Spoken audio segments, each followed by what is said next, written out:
Hello વિદ્યાર્થી મિત્રો, ધોરણ 11ના ફિઝિક્સના વિડિયો લેક્ચરમાં આપ સૌનું હાર્દિક સ્વાગત છે.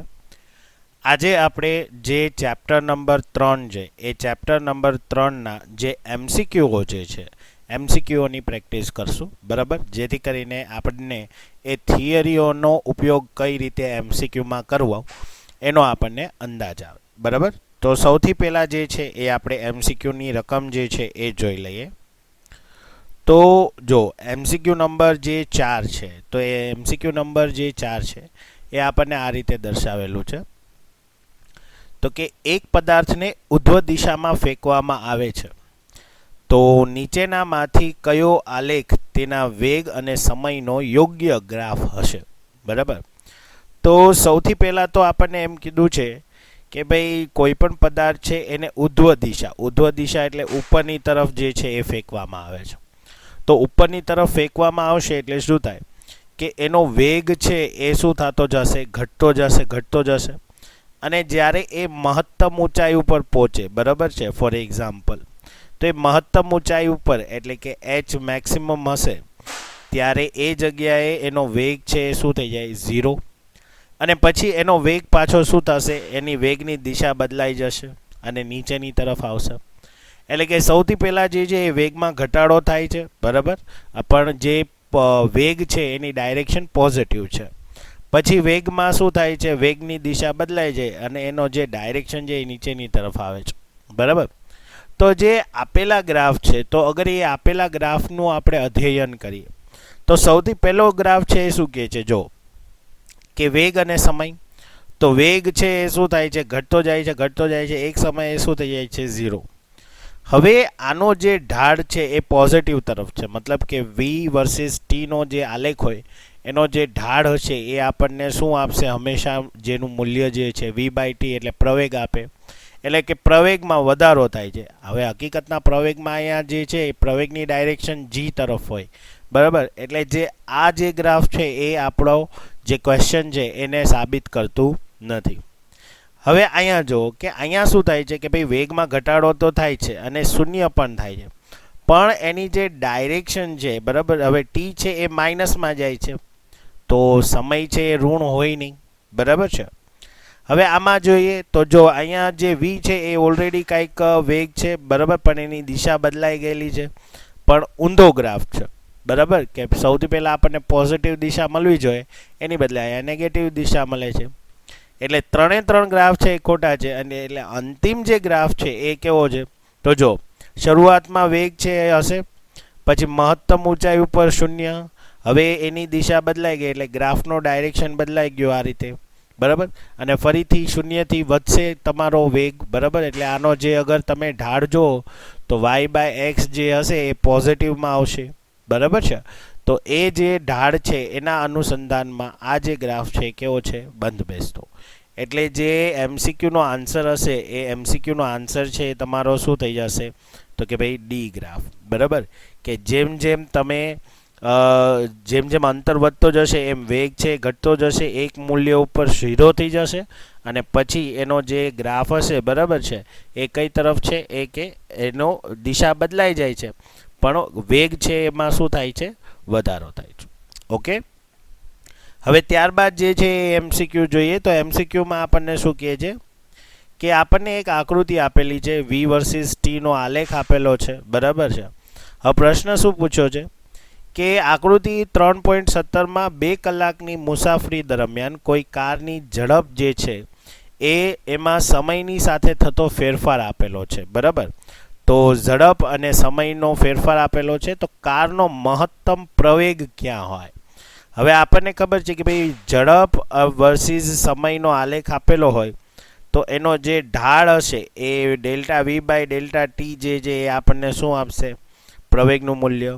એનો મતલબ કે જ્યાં તમારો જે ગ્રાફ છે એનો ઢાળ વધુ ત્યાં એનો પ્રવેગ પણ શું હશે, વધુ હશે, બરાબર. તો તમારે આકૃતિમાં એ ગોતવાનો છે કે ભાઈ ઢાળ કોનો વધુ છે, બરાબર. તો અગર આકૃતિની વાત કરીએ તો જો સૌથી વધુ ઢાળ છે કોની વચ્ચે દેખાય છે તમને, તો કે બી અને સીની વચ્ચે. તો એનો ઢાળ છે એ સૌથી વધુ છે. ઢાળ એટલે શું થાય કે ભાઈ હોરિઝોન્ટલ સાથે એનો જે એંગલ છે એ, બરાબર. તો એવો જે આન્સર છે એ આપણો બી અને સી છે, એટલા માટે આન્સર શું આવશે? Option B, BC. કારણ કે બી અને સી નો જે ઢાળ છે બિંદુનો, બરાબર, એ કેવો છે? સૌથી વધારે છે. ઓકે. ત્યારબાદનો જે એમસીક્યુ છે એ જોઈએ. તો ક્વેશ્ચન જે છે એ આપણને આ રીતે આપેલો છે. શું કહે છે કે આકૃતિમાં કઈ ગતિમાન ખટારા માટે ઝડપ વિરુદ્ધ સમયનો આલેખ આપેલો છે? આ ખટારાએ છેલ્લી 2 સેકન્ડમાં કાપેલું અંતર કેટલું હશે? બરાબર. હવે જો આ રીતે આપણને આખો આલેખ આપ્યો છે. છેલ્લી 2 સેકન્ડ એટલે 5 થી લઈને 7 માટે આપણે ગણતરી કરવાની રહેશે. અને શું કીધું છે કે ભાઈ અંતર કેટલું છે? હવે વેગ અને સમયનો આલેખ આપ્યો છે. તો હવે આપણને ખબર છે કે ભાઈ વેગ વર્સિસ સમયનો આલેખ આપ્યો હોય તો આલેખનો જે ક્ષેત્રફળ હશે, બરાબર, તો એ ક્ષેત્રફળ આપણને શું આપશે? કાં તો સ્થાનાંતર આપશે અથવા તો અંતર આપશે. બરાબર. આપણને અહીંયા એમ જ કીધું છે કે ભાઈ ઝડપ વિરુદ્ધ સમયનો આલેખ છે. તો ઝડપ અને સમયનો ગુણાકાર આપણને શું આપે? અંતર આપે. બરાબર. કારણ કે આપણને ખબર કે ઝડપ બરાબર શું થાય? તો કે ભાઈ અંતરના છેદમાં સમય. તો અંતર બરાબર શું થશે? તો કે ભાઈ ઝડપ ગુણ્યા સમય. તો આપણે માત્ર શું કરવાનું છે કે ભાઈ આલેખનું ક્ષેત્રફળ ગોતવાનો છે. બરાબર. અને કેટલા માટે કીધું છે? કે છેલ્લી 2 સેકન્ડ માટે. બરાબર. તો છેલ્લી 2 સેકન્ડ માટે અગર આપણે આલેખ જોઈએ તો આપણને આ રીતે આપેલો છે. આ 5 અને આ 7 અને આ મૂલ્ય છે કેટલું આપ્યું છે? 20 મીટર આ સેકન્ડ. બરાબર. તો આલેખનું ક્ષેત્રફળ શું થશે છેલ્લી 2 મિનિટ માટે? સોરી, 2 સેકન્ડ માટે. છેલ્લી 2 સેકન્ડ માટે. તો આનો આલેખનો ક્ષેત્રફળ આવશે. તો ક્ષેત્રફળ 1/2 પાયો ગુણ્યા વેધ થશે. બરાબર. તો 1/2 એટલે શું થાય? પાયો એટલે 7 માંથી 5 કરી એટલે 2 થશે. અને વેધ એટલે શું થાય? 20. તો આ રીતે જે 20 છે એ શું થશે? એટલું મીટરનું અંતર જે છે એ કાપેલું હશે. તો આપણે ઓપ્શન ચેક કરીએ તો એમાં જે સી ઓપ્શન છે એ સી ઓપ્શન આપણો આન્સર થશે. બરાબર. તો જે આન્સર છે એ શું આવશે? Option number C. ઓકે. એમસીક્યુમાં જે છે એ હંમેશા ઉતાવળ રાખવાની, જેથી કરીને તમારા ક્વેશ્ચન જે છે તમે વધારે ને વધારે એટેમ્પ કરી શકો. બરાબર. મેથડનું એટલું ઇમ્પોર્ટન્સ ના હોય, એટલે જેમ બને એમ ફટાફટ સોલ્વ કરવાની પ્રેક્ટિસ રાખવાની. ઓકે. ત્યારબાદનો જે છે એ ક્વેશ્ચન આપણે જોઈએ. તો શું કહે છે કે જો કોઈપણ ગતિમાન કણ માટે વેગ વિરુદ્ધ સમયનો આલેખ આપ્યો છે ને 0 થી 20 સેકન્ડ માટે સમયગાળામાં કણનું થતું સ્થાનાંતર કેટલું હોય? જો આની પહેલા અંતર પૂછ્યું તો કારણ કે ઝડપ વિરુદ્ધ સમયનો આલેખ હતો. અહીંયા આપણને વેગ વિરુદ્ધ સમયનો આલેખ આપેલો છે. એટલે વેગ જે છે તો આપણને ખબર છે તો કે વેગ બરાબર શું થાય? તો કે ભાઈ સ્થાનાંતરના છેદમાં સમય. બરાબર. એટલે સ્થાનાંતર બરાબર શું થશે? તો કે ભાઈ વેગ ગુણ્યા સમય. તો અગર તમે વેગ અને સમયના આલેખનું ક્ષેત્રફળ ગોતી લેશો, બરાબર, તો તમને શું મળી જાય? સ્થાનાંતર મળી જાય. બરાબર. હવે અહીંયા આપણને આલેખ આ રીતે આપેલો છે, આ રીતે. બરાબર. એટલે આનો જે ક્ષેત્રફળ હશે એ અને આનો જે ક્ષેત્રફળ હશે એ બેનો તમારે સરવાળો કરવાનો છે. તો આનું મૂલ્ય આપણને 12 આપ્યું છે. આનું મૂલ્ય જે છે -12 આપેલું છે. બરાબર. આ 0, આ 10 ને આ 20. ઓકે. તો સ્થાનાંતર છે એ સદિશ રાશિ છે, એટલે તમારે અહીંયા પ્લસ માઇનસની નિશાની લેવાની છે. તો પહેલાં આના માટે અગર આપણે ક્ષેત્રફળ લખીએ તો શું થશે? પાયો ગુણ્યા વેધ. એટલે પાયો જે છે એ 10 થયો, એટલે 10 ગુણ્યા વેધ એટલે 12. અને આના માટે અગર જોઈએ તો શું થશે? તો કે 1/2 પાયો જે છે એ કેટલો થશે? તો કે 10. બરાબર. અને વેધ છે એ -12 થશે. તો અહીંયા કેન્સલ કરીએ એટલે અહીંયા આપણને +12 મળે છે અને અહીંયા આપણને -12. તો કુલ ક્ષેત્રફળ જે છે એ કેટલો થશે? તો કે ભાઈ +12 -12 એટલે શું થયું? 0. તો અહીંયા જે હશે એ 0 જેટલું શું થશે? સ્થાનાંતર થશે. તો એવો ઓપ્શન જે છે એ આપણી પાસે શું છે? એ ઓપ્શન છે. બરાબર. તો એ ઓપ્શન જે છે એ તમારો શું થશે? આન્સર થશે. ક્લિયર? ગ્રાફવાળા જે દાખલા છે એ JEE માં સૌથી વધારે પૂછાય છે કમ્પેરેટિવલી નીટ. બરાબર? તો જે વિદ્યાર્થીઓ મેથ્સના સ્ટુડન્ટ છે જેને JEE દેવાની હશે, બરાબર, તો એ વિદ્યાર્થીઓએ જે ગ્રાફના દાખલા છે એની પ્રેક્ટિસ સૌથી વધારે રાખવાની. બરાબર છે?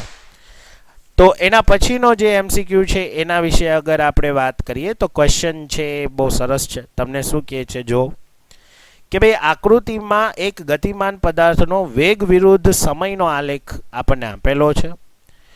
હવે નીચેના ઓપ્શન જે છે એમાં પ્રવેગ વિરુદ્ધ એક્સનો આલેખ જે છે એ આના ઉપરથી આપણે ડ્રો કરવાનો છે. હવે બેઝિકલી જો આપણને એ ખબર છે કે ભાઈ અહીંયા જે છે શું થાય કે ભાઈ પ્રારંભિકમાં ઓલરેડી કાંઈક પદાર્થનો વેગ છે, પછી આ વેગ છે એ સમય જે અંતર છે એની સાથે ઘટતો કાંઈક મૂલ્ય છે ઘટીને 0 થઈ જાય છે. મતલબ જે પદાર્થ હશે એ કાં તો આ રીતે ગતિ કરતો હોય કે ભાઈ શરૂઆતમાં એનો વેગ હશે, પણ જેમ જેમ અંતર વધતું ગયું એમ એનો જે અંતિમ વેગ છે એ શું થઈ ગયો 0. બરાબર છે? તો આ દરમિયાન એનો જે પ્રવેગ હશે એ પ્રવેગ જે હશે એને આપણે શું કહેશું? પ્રતિપ્રવેગ કહેશું. મતલબ કે પ્રવેગના મૂલ્યમાં ઘટાડો થાય એવું આપણે કરવાનું છે અને અંતરમાં વધારો થાય એવું આપણે કહેવાનું છે, કારણ કે અંતર તો વધે જ છે. તો આલેખ છે એમાં આપણે એ બાબતનું ધ્યાન રાખવાનું છે કે એના પ્રવેગનું મૂલ્ય ઘટવું જોઈએ અને અંતરનું મૂલ્ય જે છે એ વધવું જોઈએ. તો એવા ગ્રાફ આપણને ક્યાં દેખાય છે જોઈએ? તો જો આ જે ગ્રાફ છે એમાં પ્રવેગનું મૂલ્ય પણ વધે છે અને અંતરનું મૂલ્ય પણ વધે છે. તો આ ગ્રાફ છે એ નહીં આવે. હવે અહીંયા જો કે પ્રવેગનું મૂલ્ય જે છે એ શરૂઆતમાં કંઈક છે અને પછી એનો મૂલ્ય ઘટે છે અને x અંતર વધે છે. એટલે આ જે છે એ ઓપ્શન હોઈ શકે, પણ બાકીના ઓપ્શન પણ ચેક કરી લઈએ. હવે જો અહીંયા આપણને શું કીધું છે કે ડાયરેક્શન બદલાવી છે, કારણ કે પ્રવેગ છે એ સદિશ રાશિ છે એટલે અહીંયા ડાયરેક્શનનું મહત્વ છે. કે અહીંયા જે છે એ શું છે કે માઇનસ સાઈડ લઈ લીધી એટલે પ્રવેગનું મૂલ્ય જે હશે એ તો પોઝિટિવ આવશે, પણ ડાયરેક્શન જે એ શું છે નેગેટિવ છે. તો એવું તો આપણે નથી કરવાનું. આપણે ડાયરેક્શન પણ પોઝિટિવ રાખવાની છે અને વેલ્યુ જે છે એ નેગેટિવ આવવી જોઈએ. અહીંયા ડાયરેક્શન એ નેગેટિવ છે અને વેલ્યુ જે છે એ પોઝિટિવ છે. બરાબર? તો એ આપણો આન્સર નથી. હવે અહીંયા જો અહીંયા શું છે કે ભાઈ વેલ્યુ જે છે એ તમારું નેગેટિવ સાઈડ જાય છે અને પ્લસમાં જે સ્લોપ છે, જે ઢાળ છે, તો એ ઢાળનું મૂલ્ય પણ શું થાય છે? નેગેટિવ આવે છે. એટલે કે અહીંયા આપણને કન્ફ્યુઝન જે છે એ કયા બે ગ્રાફમાં થશે? જે બી અને ડી છે એમાં થશે. હવે અહીંયા અગર આપણે એ પરિસ્થિતિનું અવલોકન કરીએ તો આપણને ખબર છે કે ભાઈ પ્રવેગનું મૂલ્ય ઋણ હોવું જોઈએ. મતલબ પ્રવેગનું મૂલ્ય બી ઘટે છે અને એની દિશા જે છે એ પણ ઋણ છે. બરાબર? અને એક્સ છે એ વધે છે. હવે બી અને ડીમાં શું ફેર પડે છે? તો તમે જુઓ કે બીમાં જે ઢાળનું મૂલ્ય છે એ પણ નેગેટિવ છે અને ડાયરેક્શન છે એ પોઝિટિવ છે. એટલે કે મૂલ્ય જે છે એ તો ઘટે જ છે પણ એની દિશા છે એ પોઝિટિવ છે. જ્યારે તમે ડીમાં જોશો તો એની દિશા નેગેટિવ છે અને પ્લસમાં એની વેલ્યુ પણ ઘટે છે. તો જે પરફેક્ટ આન્સર છે, જે એક્ઝેક્ટ આપણો આન્સર થશે એ શું થશે? ડી ઓપ્શન થશે. બરાબર? તો આપણો જે ઓપ્શન છે એ શું થશે? ડી. ઓકે? તો જ્યારે પણ તમારી સામે MCQ આવે ત્યારે MCQમાં ખાસ તમારે એ બાબતનું ધ્યાન રાખવાનું છે કે બને એમ ઓપ્શન જે છે એ જ્યારે કોઈ બી ઓપ્શન તમે લાઈક ના કે કોણ બનેગા કરોડપતિમાં કેમ આપણે 50-50નો જે લાઈફલાઈન હોય એ યુઝ કરે, તે જેટલા ખોટા MCQ છે એ કાઢી નાખવામાં આવે. એવી રીતે તમારે કરવાનું કે જે ઓપ્શનમાં તમે શ્યોર હોય કે ભાઈ આ ઓપ્શન તો નથી જ, તો એટલા ઓપ્શન કાઢીને જે બેમાં ડાઉટ હોય અથવા તો જે ઓપ્શનમાં તમને ડાઉટ હોય એને કમ્પેરિઝન કરો અને ક્વેશ્ચનને એની સાથે સરખાવો. એટલે જેથી કરીને તમને પ્યોર મતલબ કે તમે સાચા આન્સરની નજીક પહોંચી શકો. બરાબર છે? તો આ રીતે જે ગ્રાફના MCQ જે છે એ આવી રીતે પૂછાય છે. બરાબર? આપણે હજી પણ જે છે એ MCQની પ્રેક્ટિસ કરશું પણ નેક્સ્ટ વિડીયો લેક્ચરમાં. તો આજે અહીંયા સુધી રાખીએ. નેક્સ્ટ વિડીયો લેક્ચરમાં આનાથી આપણે આગળ અભ્યાસ કરશું. થેન્ક યુ વિદ્યાર્થી મિત્રો.